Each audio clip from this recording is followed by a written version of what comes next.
Hey folks, Halfbeard here. So I got this really cool interview I did with David Helgason. He's the CEO of Unity and one of their founders. And figured I'd show this out for you. Keep in mind, this interview was originally intended to be transcribed. It wasn't intended originally when I was recording it for to be listened to, but it ended up going way longer than I thought. And I realized it'd be a lot to transcribe, and there's a lot of kind of funny good banter in there that wouldn't have transcribed very well and wouldn't have really translated well to a text article. So I figured I'd put it out like this as an audio piece instead. Also note that because of that, I did record it off my tablet, so the initial recording wasn't great, and I had to do a lot of finicking with the audio file to make it sound alright. So if it sounds a little weird or unnatural just in the tones at some point, realize that's just because I applied a bunch of shit to it to make it work. Yeah, and the only thing other than that before you need to listen to this awesome interview is this video you're seeing underneath. It's called Unplugged. It's done by a company called Mixamo, which does a lot of animation stuff, especially with Unity. And this video, while it's obviously a video here, was done entirely in Unity and can be rendered in real time in Unity. The stuff, particularly with the facial expressions, is really interesting. It uses technology called Face Plus, which if you just watch it, look how kind of interesting it is. And at the end of the video, you'll see someone actually animating that by using a webcam. Anyways, not to distract from the interview, without any further ado, here is me interviewing David Helgason about all things Unity. Why don't you just start off by kind of introducing yourself and what Unity is, just to kind of my listeners, or I guess will be my readers. Okay, well, thanks. Yeah, I'm David Helgason. I'm one of the founders of Unity. Well, Unity Technologies is actually the company, and CEO, and I'm just kind of I don't know, serial entrepreneur on my first proper company. I don't know what to say. Serial university dropout and general loser. Welcome to the club. Cheers. So Unity. So Unity is a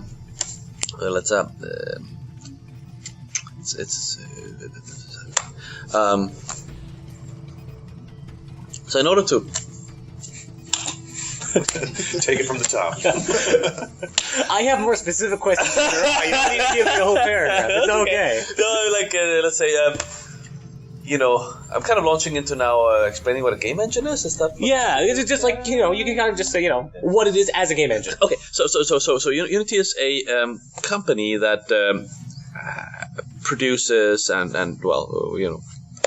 operates what we call the Unity game engine. Right. And a game engine is kind of the entire tooling that you need to build games.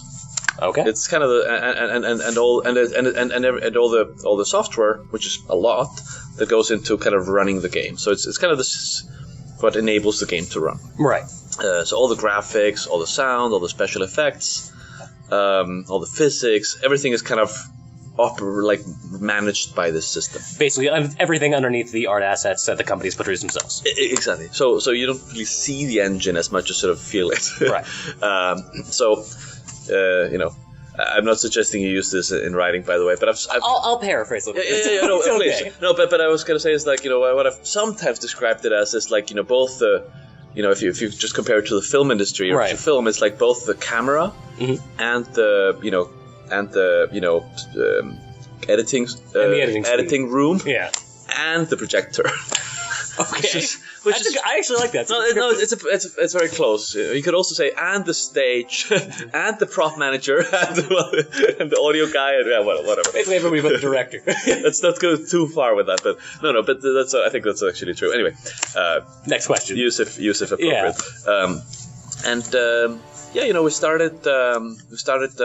We got together as a founding team 10.5 years ago. Okay. Or 2003, you could say, or whatever. And wow, that was 10.5 years ago. Yeah, it's been a while, man. And then we decided that we would build this engine, game engine, not just kind of sell it to a few people, but to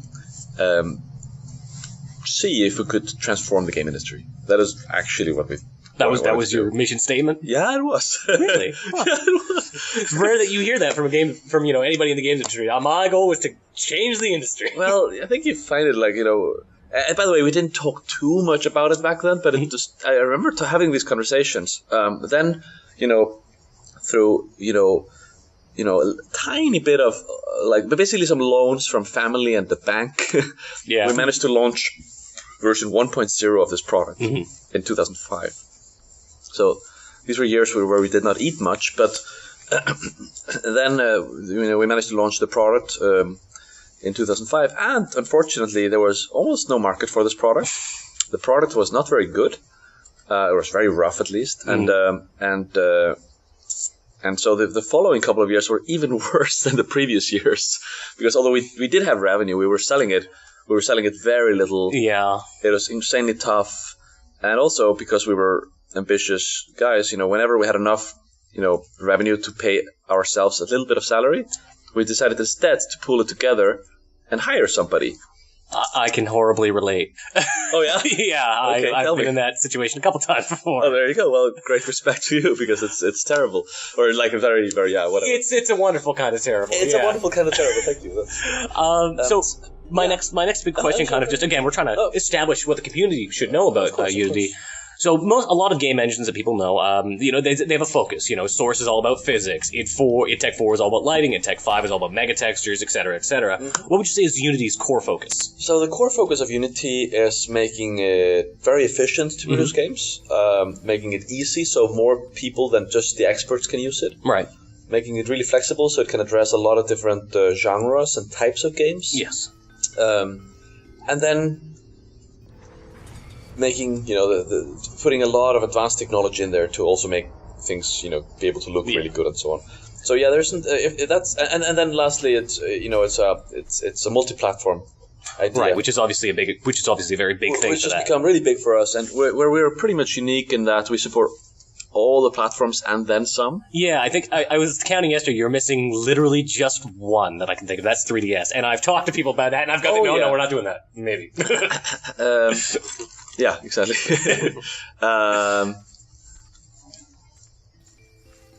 Yes, exactly. Yeah. Okay, I'm not going to push for anything that's in the air right now. No, I'm smarter than no. that. Yeah, so that's that.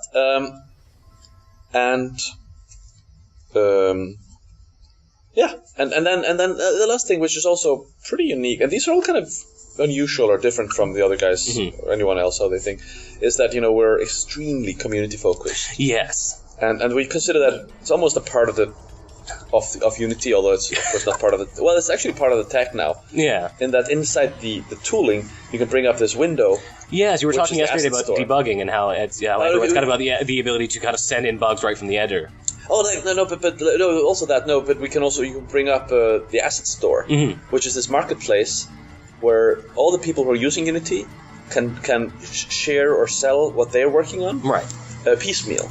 So if you created some amazing trees for your own game, Yes. you might not consider them as like your wholly proprietary IP. You might actually feel that other people could benefit from that, and it won't hurt yourself. I've been talking to a lot of people at this show who are doing just that. Exactly, and like and some of them just give away their work. Others actually sell it. Okay. And some people are making a lot of money from that. You quoted me yesterday. Well, not me. The keynote Yeah. yesterday. What was $90,000 a month? Yep, we've seen people. I said brush up against that. Somebody has actually gone over, but like it's not necessarily sustainable. Give or there's less. there's Yeah. peaks. No, but Yeah. 90,000 is a true number that is there. That's And, like, pretty impressive. At that somebody's- point, you really don't even need to be doing the thing you're making those assets for. Not at all.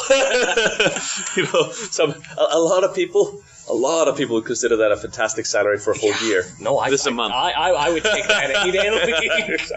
No, it's pretty insane. And there's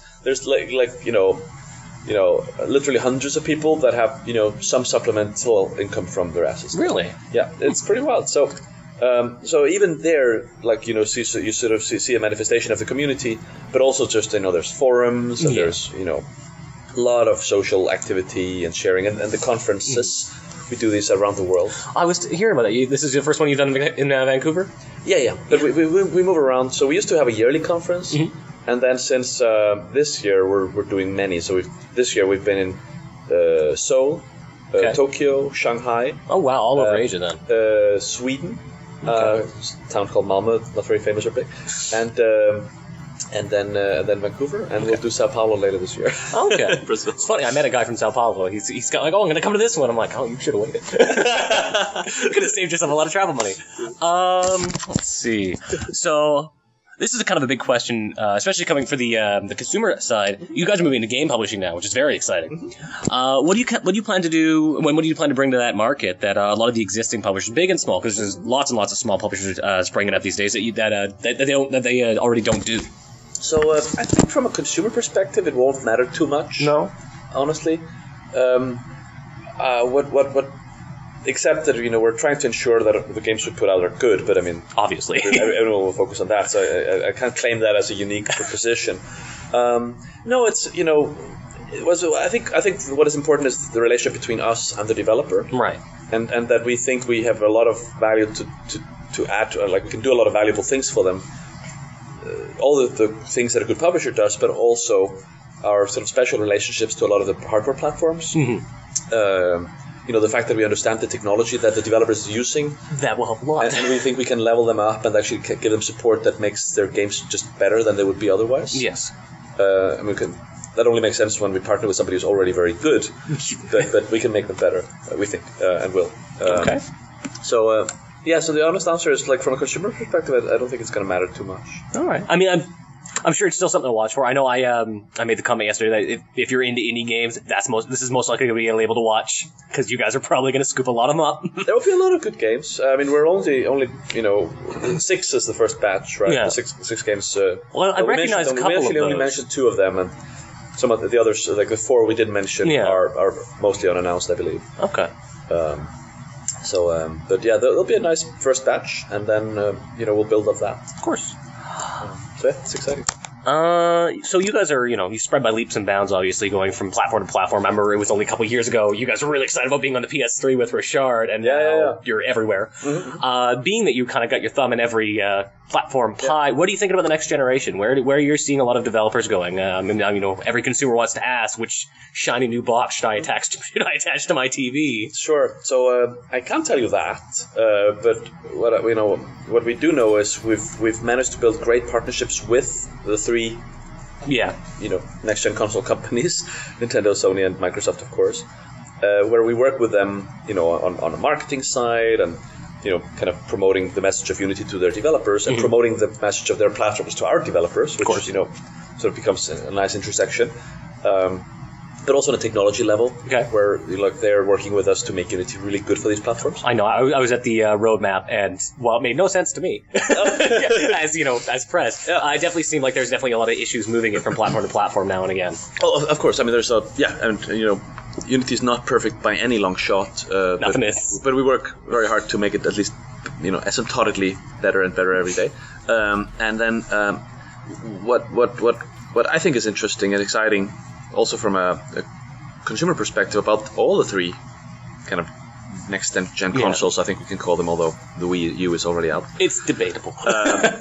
That one particular. I was going to say the Wii U is already out. The others are coming, but let's call them the next generation, the new generation. What's cool about all 3 of them is that, all 3 of them, in different ways, are all more open than any other console has been in the past. Oh, right? yeah. No, that's an incredibly impressive change. Exactly, which will just generate a lot of energy, and of course, all these platforms are ensuring like these high-end titles that people expect. These mega productions, but also, we know, and it's clear that we'll see a lot of these kind of smaller, more offbeat, more artistic, more unusual games getting there. And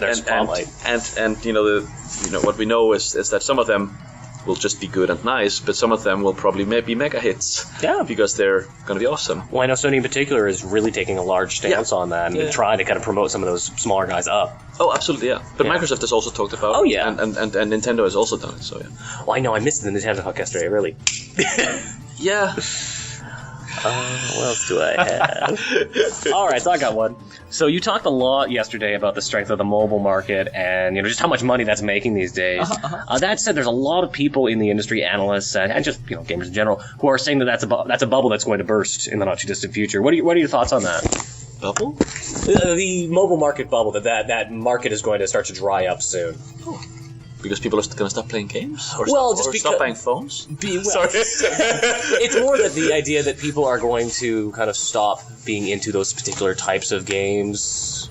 Yeah, but then there'll be other types of games. Oh yeah, no, but specifically within that market. It's just it's the rumors I've been hearing. Okay, I think that's insane. That's insane? That's absolutely insane. Okay, nothing keeps growing like that forever. No, that's what I mean. Like the continual growth. No, I mean that's there's a ceiling on the growth of anything on Earth because there's only like 7 billion people, right? Yeah.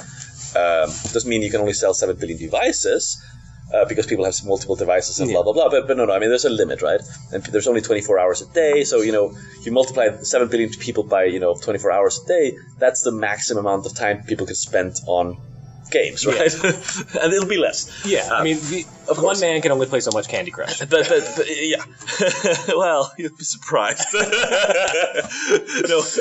What I was gonna say is that although the ceiling is there, it's obvious. Yeah. It's when you think about an industry or a category or whatever, and you think about it actually starting to brush up against like the size of humanity, that's pretty big. It's a little bit. If that's your upper limit. Your upper limit is very high, yeah. No, so that's one way of seeing it. The other is, of course, that people play more and more games. Mm-hmm. There's more and more people who do play games. They may or may not identify as gamers, but they're certainly playing games. And I think a lot of them are kind of realizing that maybe they are gamers. But whether or not, it doesn't matter. I mean, games are by far the most important category of apps in the App Store from a direct monetization perspective. Mm-hmm. Different analysts, different marketplaces, the numbers vary, but the estimates that we've seen are sort of 70 to 90% of all the direct monetization on app stores are games. Are games. Okay. Of course, there's other big business like taxi booking and stuff that doesn't, go the App Store business revenue.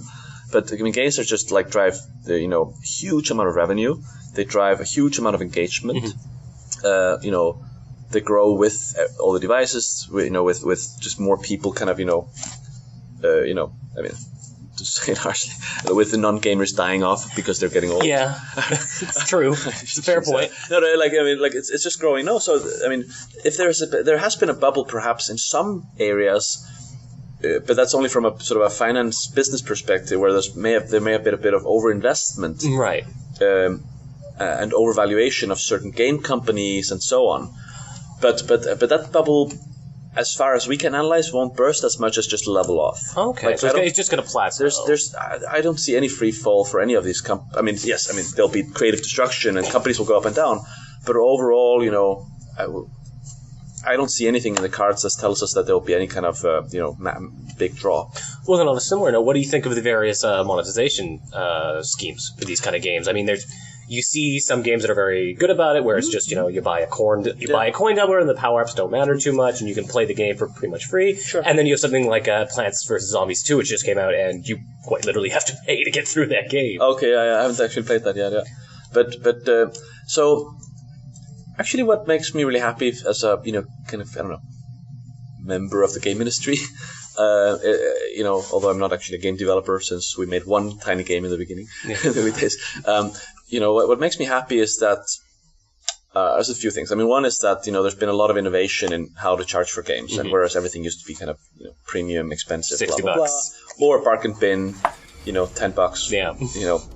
When games were a bit older, now there's a lot of kind of creativity in how things are priced, and there's a lot of free games you can play. Some of them are pretty generous about what you can do in the free version,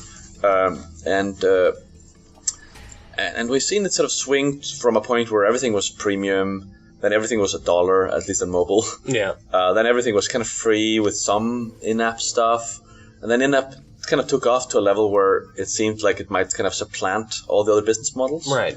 But now we're seeing kind of premium apps coming back. Okay. Maybe not $60 on mobile, but maybe $5 or $10 on mobile, or even $20. Well, if you're Square Enix, it's all $25. Oh, really? Okay. Their pricing is. Yeah. And the nice thing is that it just creates a very, very broad diversity. We see DLC, or sort of or episode based things like Walking Dead. Yes. Be quite successful. Which is episodic in the sense that the more of it you want to play, the more you pay, but it's just like a linear thing. You buy the episodes, right? And it's just it makes me happy because it affords a lot of different game designs. Because if everything has so business model dictates game design to some level, and if everything has to be the same business model, then everything ends up having similar game designs, which makes me sad as a gamer. Yeah. And we see the opposite now, where there's a lot of sort of diversity in business models, which leads to diversity in game designs, which is fun. Wonderful. Something, right? Just a heads up, we just have a couple more minutes. Okay, that's not an important question. I think I'm good. That last one I just realized there's very little relevance there for the consumer, so I'll just skip that question. What was the question? I was just asking what kind of what do you think of all the upgrades of the 4.3 update you talked about yesterday would have to the end player? And I realized, thinking about it, that's very little. Yeah, well, only in the sense that we keep pushing the Unity forward. Yeah, actually, if I allow myself to answer the question wrong or like a different question, one thing that also made me a little bit sad as a gamer and a sort of participant in the game industry is that when you see new platforms come out, this was maybe not the consoles, at least not recently, but you see Facebook gaming take off. Oh yes. And there's this kind of in the beginning of things, you get a lot of simple games, a lot of kind of 2D games, and a certain maybe blandness in the beginning at least. Mafia Wars. And then, in a way, you could say this happened to some level in mobile, not as much, but there was a lot of pretty simple games, throwaway games that were kind of successful in the beginning.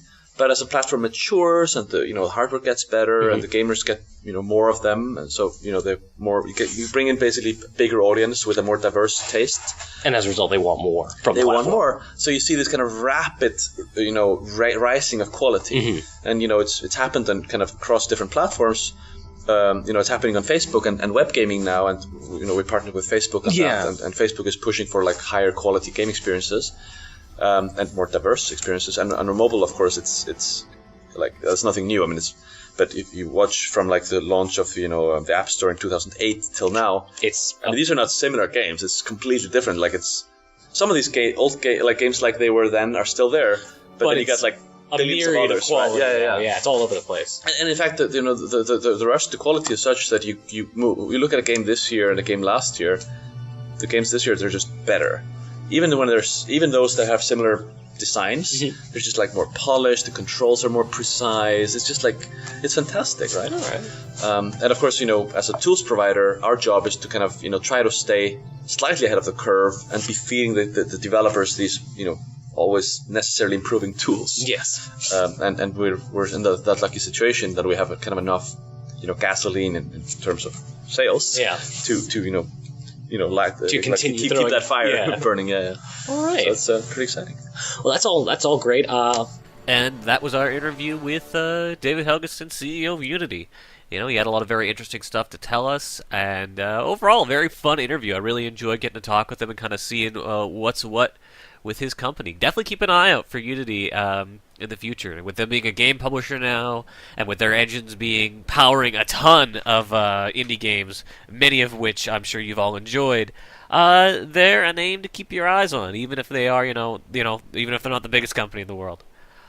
As always, I've been your host, Halfbeard.